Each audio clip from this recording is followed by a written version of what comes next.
The CBS Radio Mystery Theater presents...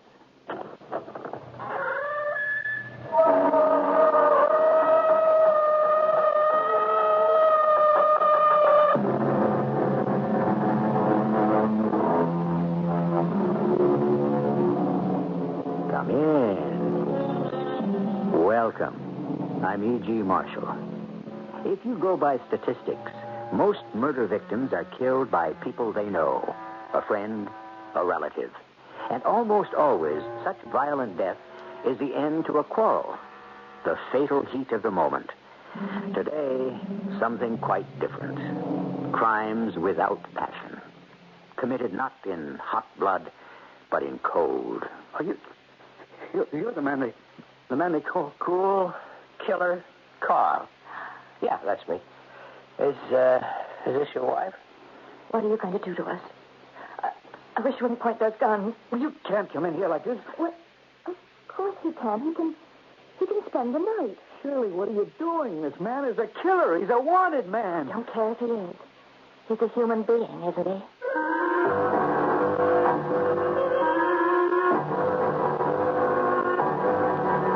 Our mystery drama, Cool Killer Karl, was written especially for the Mystery Theater by G. Frederick Lewis and stars Mason Adams.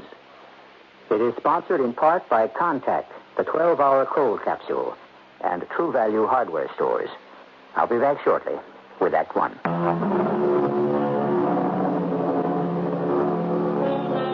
No one likes to believe they could be marked for death accidentally, that chance rules. The pistol, the shotgun, the knife is pointed at someone else, not you. If you live harmlessly, why would you be harmed? The question haunts us. The answer eludes us, and so we don't like to think about it. Some of us, however, have to think about it and do something about it. One such person is Lieutenant Poletti of the Union City Police Force. This case took us 2 years to solve. And if it wasn't for the action of one family who were threatened with certain death, who knows how many more lives he would have snuffed out. Who was he? I'm talking about Karl Hefner, or as we used to call him at police headquarters, Cool Killer Karl. And man, he was cool. Take that April Fool's Day when Karl walked into a bar on James Street. You're lucky, I'll say that for you. I was just about to close up the bar for the night. Well, what'll it be, Mac? You got time for just one drink. I see you've got another customer, so I guess I don't have to rush. Oh, you mean him? He's been nursing that drink for too long. I can't make any money out of him. Hey, Kramer. Kramer, I'm closing down, pal. But it's just as well go home and face the music. What do you mean, Mr. Kramer? Oh, when I get home, believe me, my wife's going to throw the book at me. Yeah, how come? This is the second pair of glasses I've busted this week. Oh, Benny's going to lay me low. Okay, kid, what's on your mind? Hey, what are you doing? What is this? This is a gun. And this is another gun. Both are loaded. Hey, put those away, young man. Now, don't go sticking your nose where it isn't wanted, mister. Stay healthy. I'm a cop off duty. Don't reach for your gun. Kramer, don't. Yeah, that's why I carry two of these. One for each other. Please, Kramer, do as the kid says. He's giving you good advice, cop. Now, take it out. Slowly. That's right. Yeah, very slowly. And now, slide your gun down the counter to me. Go on. Kramer, please. And now, cop, just remain where you are. You sit right there, and you finish your drink, and think about your wife. Okay? And now, you were asking me what I'll have, weren't you? Sure. You name it. I'll take whatever's in the cash register.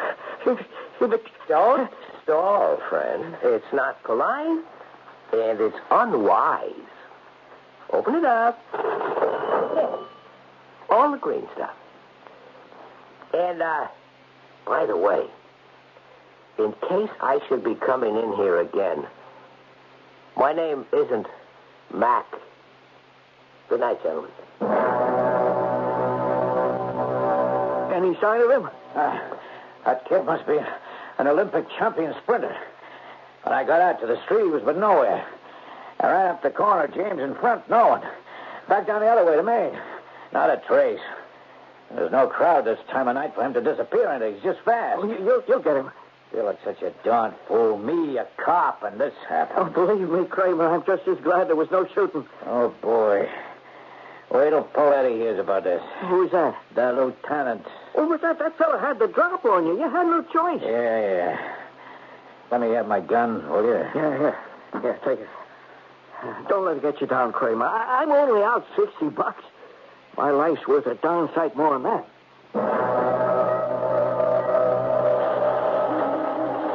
I was out the door and after him in 10 seconds, Lieutenant, but he disappeared. I didn't think anyone could run that fast. What did he look like, Kramer? Well, clean-shaven, 5'4", thin, had on what looked like army fatigues, the fake surface kind. Brown hair, brown eyes, muscular. Fast on his feet. Oh, greased lightning. Up James Street and out of sight. And a very calm demeanor during the holdup. Calm? Cold. 2 guns, you said, Yeah, 44s, both of them. Mm-hmm. I hate guessing, Kramer, but I'd say that's the same guy who's been keeping the other precincts jumping. Holding up neighborhood saloons since last Christmas. Now, how long is that? 4 months. Mm-hmm. He waits till closing time, and then he hits. I feel so darn dumb. Take a look at these reports, Kramer. Here's one. Yeah, I'll bet on it. Here, listen to this. Male, 25. Same description. Held up Ferretti's bar on Chestnut. Bartender described the assailant as very young, very calm, very cool. Unless he's got a twin, Kramer, it sounds like yours tonight. Yeah, well, I'll type up my report. And, hey, thanks for being so, benevolent. 2 weeks later, another stick-up of another bar. The same cool hold-up man. The M.O. exactly the same. Not much money taken. Closing time. Only the address was different. McCloskey's Bar and Grill on Front Street. At 11:30 p.m., richer by $125 than he'd been 5 minutes earlier, a man ran out of McCloskey's, made a 50-yard dash up the street, and jumped into a cab parked at the curb. Get going, driver, fast! The cab driver knew something was wrong. He fumbled with the ignition key and then froze. In his rearview mirror, he could see a big man wearing a bartender's apron running up the street toward his cab, yelling, Stop that man. Come on, let's go, chum. Please, you gotta help me. See, that man back there, look. See, I've been romancing a girl, and I only just found out that she's married. And that's her husband heading for us, and he's threatened to kill me.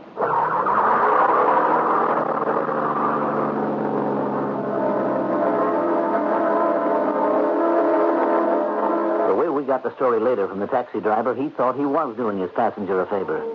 We told him he sure was. A $125 favor. Weeks went by, and I'm ashamed to say months. Our mysterious gunman racked up a total of $4,000, lifted from grocery stores, liquor stores, bars, and laundromats. Then, finally, that fateful Monday. We held our usual weekly quarterbacking at the station house, all hands on deck at 7:45. Patrolman Kramer, the only man on the force who had seen our elusive hold-up man at close quarters, had the floor. Of course, I would have seen him better if I hadn't broken my glasses that day. But this drawing the art boys have come up with resembles him pretty well. Now, there are 2 known facts that we have to go on. 1, this young punk is going to go right on rocking. He's too successful and he's too cool to stop. Our psychological report tells us we're dealing with a character of exceedingly high intellect. Fact 2, for 22 months now, this man has pulled out 2 loaded 44s and 1 threat. Now, one of these days, one of the 44s or the other, or both, will go off. And instead of hunting a thief, we'll be tracking a murderer. Remember that. All right, boys. You've all got a sketch of the wanted man. Now get out in the street and search. Yes, sir. Lieutenant. Yes, Kramer? Lieutenant, I've been examining this drawing with my glasses on, and there's one thing that comes to me. I mean, identification that might help. Yeah? The man we're looking for has got a mole on his right cheek, high up, almost under his eye. All right. All right, boys. You heard what Kramer just told me. Pencil in that mole. That was 8:15 Monday morning. Patrolman Kramer took the subway to Union Avenue, where he was detailed that day. At 8:47, Kramer stood up and went to the subway train door. Union Avenue was the next stop. Sitting in the seat right by the door was the young man with the mole on his cheek. The man, Kramer was certain, who had robbed the bar on James Street April the 1st. Get up, fella. What's the matter? I'm ready. What do you want? I want you to get off at the next station. Well, what for? That's not my stop. It is now. Come on your feet. You can't go around dragging honest, law-abiding citizens off trains just because you're a cop. If you're a suspect, I certainly can. Come on to the platform, kid. And don't make a fuss if you know what's good for I tell you, you're making a mistake, officer. I have done nothing wrong. Well, we'll see. Just you stand there. Oh, look at that. You made me miss my train. I tell you, you've got the wrong guy. Yeah. I got a picture here which says different.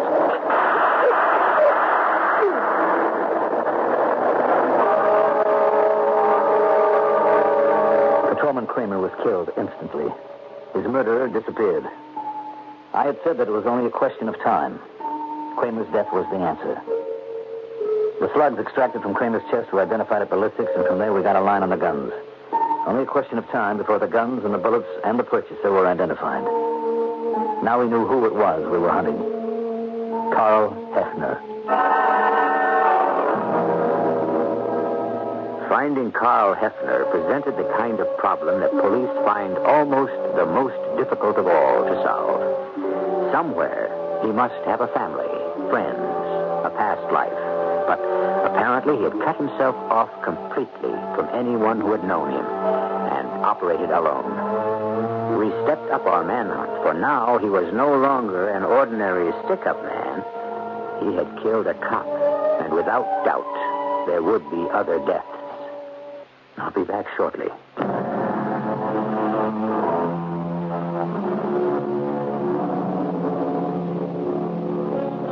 Headlines screamed in Union City, in the state, in the entire country. Cool Karl killed. The young man who robbed without apology, now killed without regret. People went to work, looking over their shoulders, wondering if they'd be next. The heat of notoriety was on the cool killer, but it was also on the police to stop him before his guns fired again. We took men from anywhere they could be spared. Beefed up the street patrols, the squad cars, and the detective division. The search took Detective Wallicott from our precinct to a movie house the night of the 4th. They were showing an old war movie, the Japanese attacking Pearl Harbor. In a back row, apparently dozing, sat the man we were looking for. Detective Wallicott recognized him. Wake up, Hefner. What is it? If you just open both your eyes, you'll notice I got my gun pointing straight at you. Now hold your hands up high. Oh, but what do you think you're doing? Now stand up slowly. Are you Karl Hefner? Who? Karl? I never heard of. No kidding. You don't even read the newspapers. All right. Move out to the aisle. You haven't any right to do this. I'm a police officer. You're under arrest. Now march up the aisle into the lobby. Up there, through those swinging doors. Oh, say what? Sorry, I stumbled. I'm just not awake yet. I didn't mean anything. Right behind you. Now march, and no tricks. I don't want to use this gun in a crowded theater, but I will if I have to. Push open those swinging doors. Yeah. Oh, why, Scott? I'm sorry. I didn't mean to let that door swing back in your face like that. Stop that man!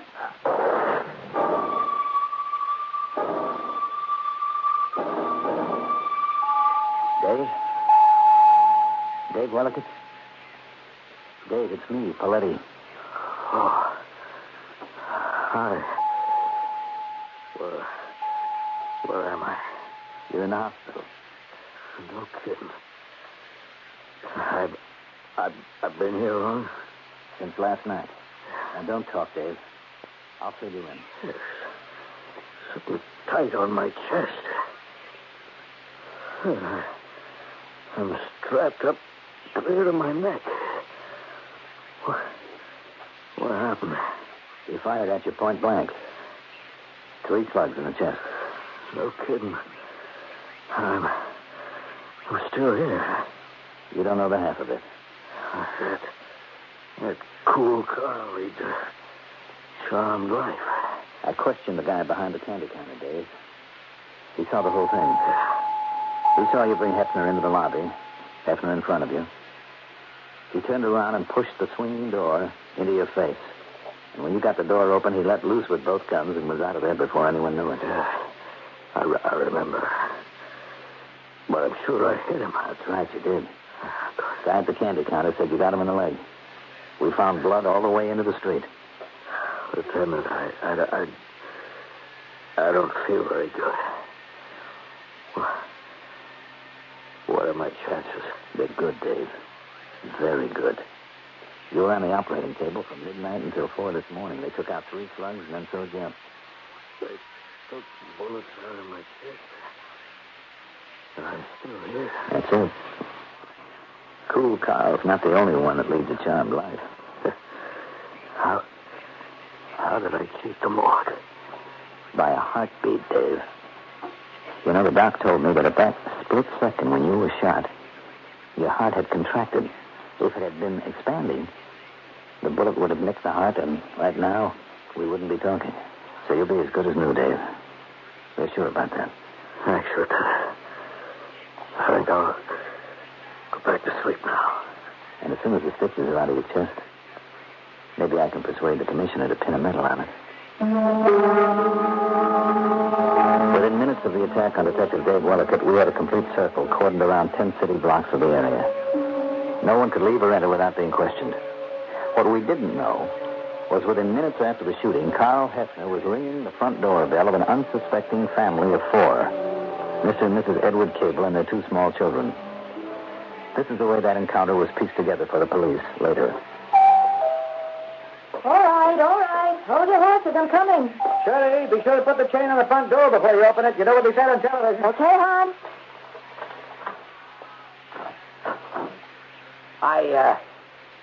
I guess you know who I am. Yes. Is that young lady? Oh, they both are. I just shot another cop. Now, do as I say, and nothing will happen to you. Take your foot out of the door. Shirley, what is it, dear? Who is it? Good evening, sir.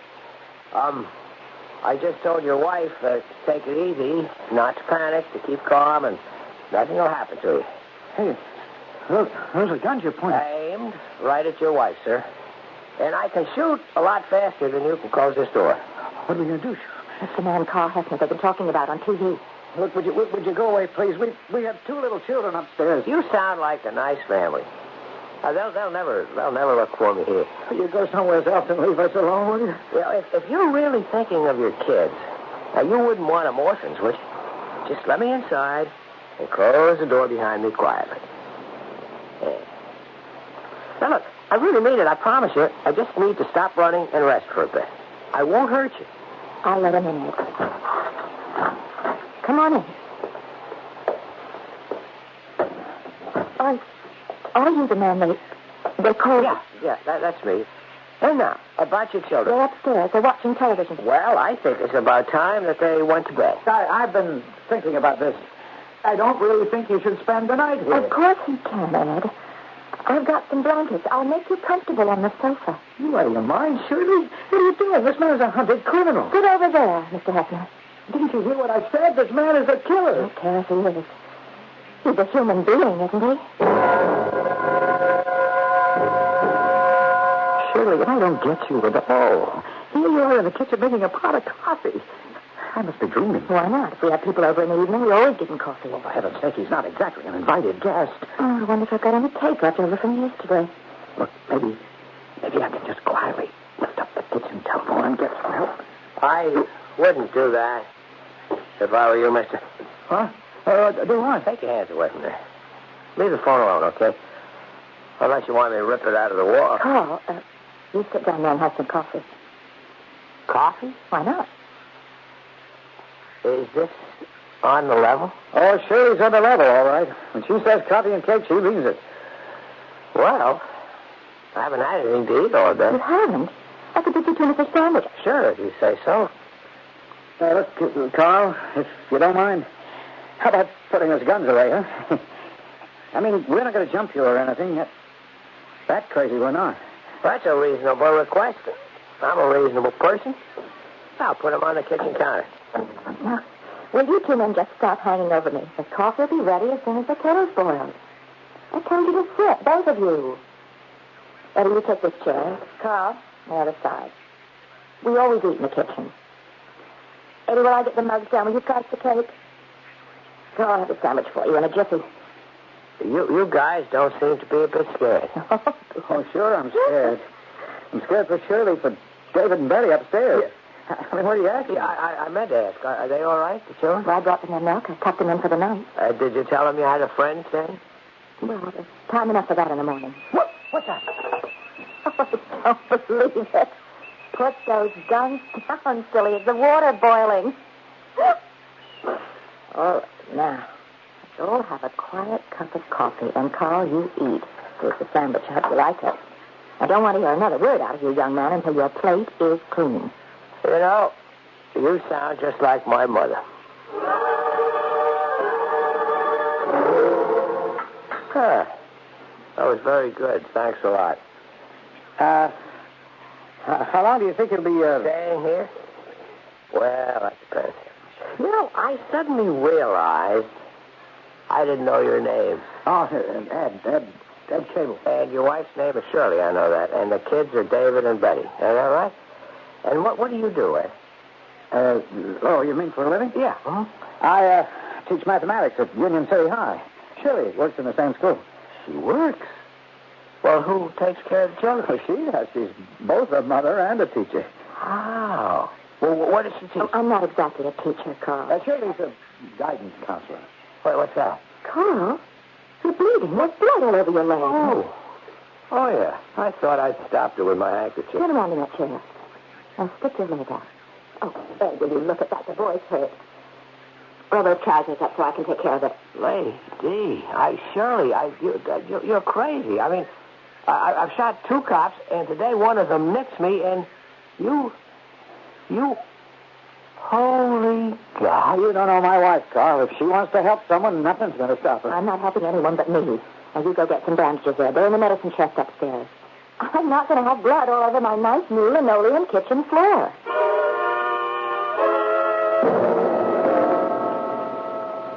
Shirley, can't you sleep? No, I've been lying here thinking about it. It's awfully sad, isn't it? Why would a boy like that, obviously intelligent, turn on society? Look, Shirley, don't you think your sympathies are a little misplaced? Karl Hefner's a murderer. The whole city's looking for him. I don't know. He's so young. You've fed him, you've cleaned off his wound, you've bandaged it, given him a blanket and a pillow. How about thinking of David and Betty? You think they're safe with this crazy guy in the house? He wouldn't hurt them. He promised. Promised? You think this trigger-happy kid, you think he knows the meaning of the word? Okay, I'm all for understanding. Well, if you're stalling for time, that's fine. It's okay by me, Shirley. All I'm saying is, we gotta have a plan before he kills us all. There's someone on the landing. Get up, you two cunts. Stand up against the wall. What is it? What have you done? Turn the wall. I don't want to see you when I pull the trigger. You can't mean it, Karl. Why?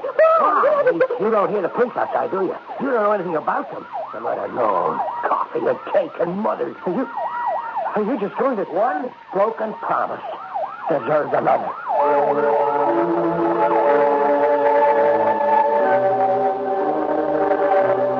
In the underworld, the code of the criminal rewards treachery by death. Cruel killer Karl is obeying that code. The sanctity of life, he never heard of it. To him, it is not a matter of revenge, but justice. He who rats on me deserves to die. Besides, no matter how many more corpses Karl Hefner adds to his list, society can only pay him back once. I'll be back shortly with Act 3.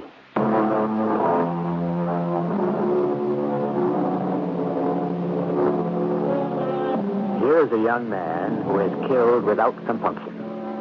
Is he normal? Abnormal? Psychopathic?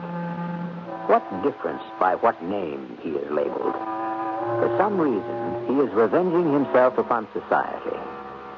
Without his gun, what kind of person is he?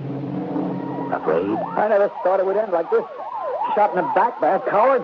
Who's a coward? I tell you to look us in the eye when you do it. You're going to ask the children to bury their faces in their pillows when you shoot them so you can't see them looking at you? I'm not going to turn around, Carl. Those police outside, we didn't call them. You're as good as dead if the cops walk into this house. I told you both to play it cool and you wouldn't get hurt. How dumb can a wise guy be? I swear we didn't call the police. Oh, yeah? Why have they turned off the siren? I changed my mind. I'm taking your wife downstairs, Ed, with me.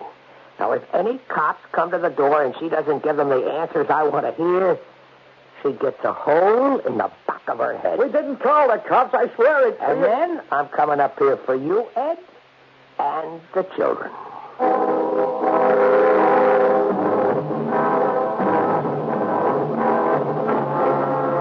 What's keeping those cops? Where are they? What are they waiting for? Police? Maybe they're just out there giving parking tickets. Don't be funny. I disagree with you, Carl. It just doesn't make sense to me that you'd kill me and my husband and David and Betty. For what? You'll be caught finally, and you'll have 4 more deaths on your conscience. You called the police. I mean, what did you expect from me? I told you, I didn't. Ed didn't.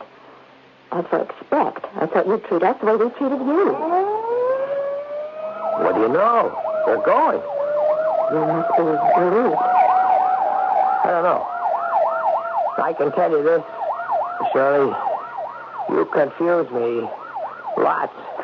No one wants to help you confuses you? I won't think about that. I don't want to get caught. Not just yet, that's all. Is your leg still hurting you? It's all right. You ought to get to a doctor. Suppose it gets infected. It could, you know. A bullet wound. Do you really care? Of course I do. Why? I mean, what am I to you? I keep thinking, my own son, David, and supposing someday something went wrong for him and he needed help. What if I wasn't around? I'd hope he'd find someone to help him, too. I'm only doing what any mother would. Maybe if I'd had you for a mother, it would all have been different. You'll never make me believe your mother didn't love you. She sure had a funny way of showing it. Is she still alive, your mother? Does she know where you are? She does now. They got pictures of me in every newspaper in Union City. Television, too, I guess. When was the last time you spoke to her? I don't know. You haven't spoken to her. Not in 3 years. Gosh, I'm tired. 3 years and 2 months. It was my birthday. We had dinner. She made me a special birthday dinner. My dad instead. She was nagging at me. Get a job, she'd say. What are you doing hanging around the house? Get a job. She bought me a comb and a brush. Real bristly kind, for my birthday. I kept taking it, what she was saying, and I kept eating the cake that she'd made. She always makes cakes for me. And then I walked out of the house. I never looked back. I didn't even take my new comb and brush she gave me. I never saw her again. You never even phoned her? But you should talk to her. Does she live far? Well, Barrett Hill's right outside of the city. Get a job. I guess I'm sorry about one thing.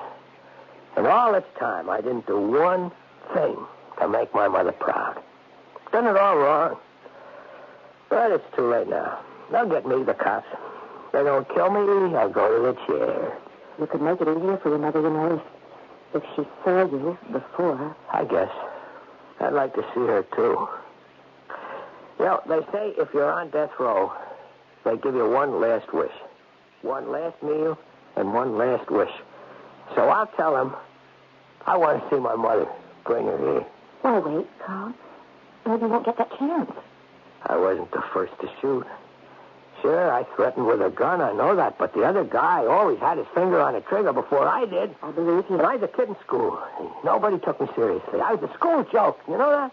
I was always dropping things. I was always breaking things. Clumsy Klutz Karl. That was my nickname, Karl the Klutz, when I was a kid. That sure changed everybody's opinion. Just by showing them the muzzle of a .44. And with 2 44s, yeah, they believed me twice as much. With threats, sure, but you didn't ask to be taken at your word. Oh, boy, they knew I wasn't kidding around. I had to do that, don't see, for my own self-respect. Carl, tomorrow morning, if I get your mother on the telephone, Will you talk to her? Oh, you mean just like that? I'm going up to bed now and have a look at the children to make sure they're all right. And you go to sleep, too, right here on that sofa. And in the morning, I'm coming down and get your mother on the telephone, and I want you to talk to her. You think I should? Good night, Karl.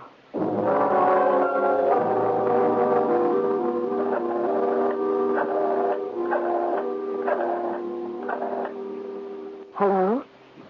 Is this Mrs. Hefner? Mrs. Hefner, you don't know me. My name is Mrs. Shirley Cable. We live in Union City. I'm calling you at the request of your son, Karl. Why did you say that? It was your idea. Your son. He's here in our house. I know Karl hasn't been in touch with you lately, but he said he'd like to talk to you, so just a minute. Please hold on. Your mother, Karl, is on the other end. Oh, Ma? Yeah, I know. Yeah, fine. How are you? What I've been doing? Well, lots of things. Well, I had a job in the filling station. Yeah, some work on cars. Mostly pumping gas. Yeah. Well, no, wait a second. Listen, I had a real nice job for a pretty long time stacking books in the library. No, not the one near home, the big one downtown in the city. What do you mean, why didn't I keep one job? I had to try them out, didn't I? I mean, you were always after me to get a job. Well, I got jobs. I got lots of jobs. So what? So do you have to believe everything you read? Yeah, that was me. So what? Now, look, Ma, just listen to me, Ma. I didn't want to call you in the first place, but this lady where I'm staying, she said that I should.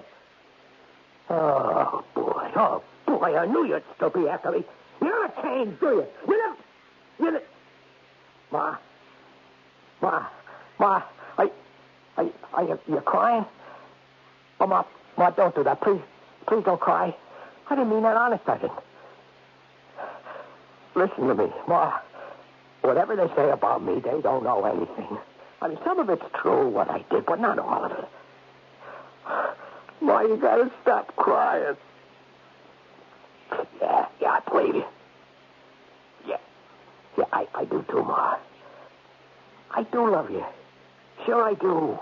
Yeah, and I miss you. I've missed you lots of times. I get so lonely sometimes. But I had to go away from home. Well, you never listened to me. Oh, no, you didn't. See, listen, Ma, I had to make people listen to me. Come home? I can't, Ma. I gotta lay low. Yeah. I wish I could see you, too. Hey, Ma, if everything goes wrong, and they get me, I promise you I'll see you. I'll make them get you to come see me. Oh, Ma, don't. Please. Hey, Shirley, will you please talk to him? I can't anymore. Mrs. Hefner, this is Mrs. Cable. Yes, he's all right. I know he's a good boy. Mrs. Hefner, you can't blame yourself. I'm sure you did. And whatever Karl's done, I'm sure he's deeply sorry. I certainly will, and you take care of yourself too, Mrs. Hefner. No. Don't thank me, Mrs. Hefner. It was Karl's idea. Yes. Goodbye. You have to say that. I never thought to call her. It was your idea. No, not really, Karl. Deep down, you want to speak to your mother. I know you did. They're going to get me. I know they will. It's a blessing, I guess. I've been running away for years and years. Running since I ran away from home. Your mother told me to tell you that she always loved you. And I should be sure to tell you that. She said that? Always? Yes, she did. Now come along to the kitchen. I'll bring the children their breakfast, and then you and Ed and I will have some breakfast, too. Karl Hefner kept the Cable family prisoners in their own home all that morning. He watched television down in the living room, staring at the special news bulletins about his escape and the wounding of Detective Wellicott. While he watched, Mr. and Mrs. Cable had a hurried consultation in their bedroom. We can't go on like this, Shirley. Hour after hour, just waiting. Waiting for what? We got to get the kids out of this house. He's calmed down, Ed. He really has. Yeah, for now. I think I could make him give himself up. Not in a million years. Don't count on it. He's erratic. He's irrational. You're wrong, Donnie. You should have been there when he called his mother. He can be weak. Darling, you know, I respect everything you stand for and do, but this isn't some rejected teenager in school that you can steer with guidance counseling. Karl Hefner was killed in cold blood. He's way past the point of being able to return. Please, don't do anything. Wait. Just a little longer. Now, listen to me for a minute. Let's tell them our kids are real young, stir-crazy. They're not used to being kept in all day, and I just can't keep them in the house any longer. And if he'd be a good fellow and let us all out of the house for a breath of fresh air, we won't do anything that would jeopardize his safety. I'll promise him that if I have to. But don't promise. Shirley, see him for what he is, please. Honey, I have to think of our safety first. Well, you'll have to make those promises to him yourself. I can't. He trusts me. Okay. I'm not asking you to. You just go get the kids ready and leave the rest to me. At 3:35, I got a telephone call from Ed Cable from the street phone booth. They had run from their home 10 city blocks. He had his family safely with him, and they were going to his mother's. At 3:45, we had the Cable house surrounded. Karl Hefner. We have this house surrounded. This is the police. Come out quietly with your hands up. Come out, Hefner, with your hands up. You haven't a chance. Don't waste your ammunition, Hefner. You're just making it harder for yourself. We have 20 trained marksmen waiting to pick you off. Come on out. Live a little longer.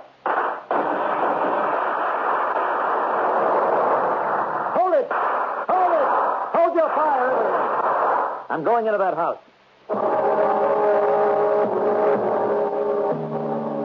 No one on the first floor. I moved a second. Kicked open the door to a room facing the street. There, lying on the floor in his own blood, was the young man. Get out of here. Get out. You've been hit pretty bad, kid. Not me, you want. I live here. I belong here. Karl Hefner, it's you we want. You don't want me. I'm not him. I'm not him anymore. Bring out the stretcher, boys. We've got him.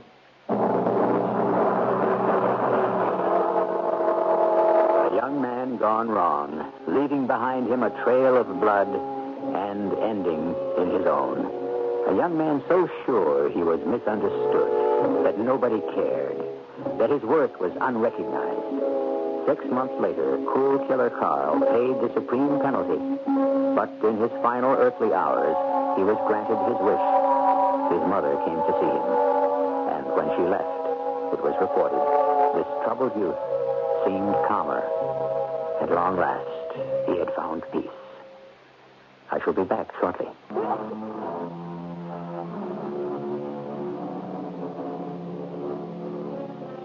It has been said that somewhere between self-love and self-hate lies the balance of a peaceful mind. Overweigh either on one side of the human scale, and the result can be self-destruction. We've told this story of Karl Hefner in order to shed some light and perhaps even sound some warning. A psychological misfit? We'd rather remember him as a man who thought he was unloved. Our cast included Mason Adams, Marion Seldes, William Griffiths, Ian Martin, and Mandel Kramer. The entire production was under the direction of Himan Brown. And now, a preview of our next tale. Mommy? Well, that's not bad. Coming from the astral world, you wouldn't expect it to be exactly the same as in life. You couldn't make it a little younger, could you? Mommy! Well, that'll have to do. Now, I'll have to go out and get some more dry ice for the vapor. And you better go check your Hessian costume because you've lost some more weight. Oh, how about the wrappings? Okay, that's good. Now, don't get so thin that you can't do that anymore. because the wrapping set the tone of the whole thing. Now, she will be here at 9 o'clock, and I want everything ready. I want you ready, because this may lead to something very big. Really big. This is E.G. Marshall inviting you to return to our Mystery Theater for another adventure in the macabre. Until next time, pleasant dreams.